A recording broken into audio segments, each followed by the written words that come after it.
Making your own sourdough at home is so easy a 7-year-old could do it. You're going to start off with 300 grams of starter, followed by 650 grams of warm water. Stir that all together.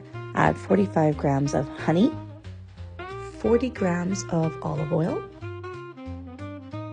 20 grams of salt, and 1,000 grams of flour. Mix with a spoon as much as you can, and then eventually you're just going to want to go in there with your hands and really get that all incorporated. This is the fun part. Once you've got your shaggy dough, cover it and leave it for about an hour. You have to wash it with cold water if you don't want it sticking to you. You're going to want to do 4 sets of stretch and folds. What that means is you pull up one side of your dough and stretch it and then fold it over.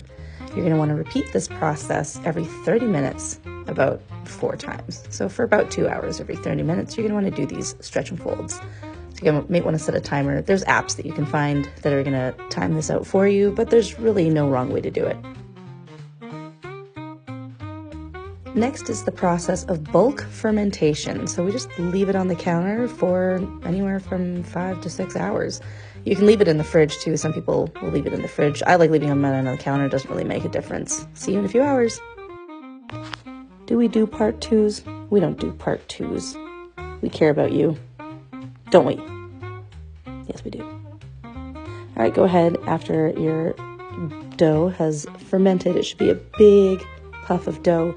Lay it down on a floured surface, cut it in 2, and this should give you 2 pieces of dough, which you can then mold and put into your bread pans. So we can roll this bad boy up. Try and do it as tight as you can. Sure, I can only do so much, but you can make yours as tight as you wish. And once you've put that in the bread pans, then it's time to use a bread lane and score it. You can use a knife, but I honestly, it's worth it to just go on Amazon, pay the $9, give Lord Bezos your money, and send him to space.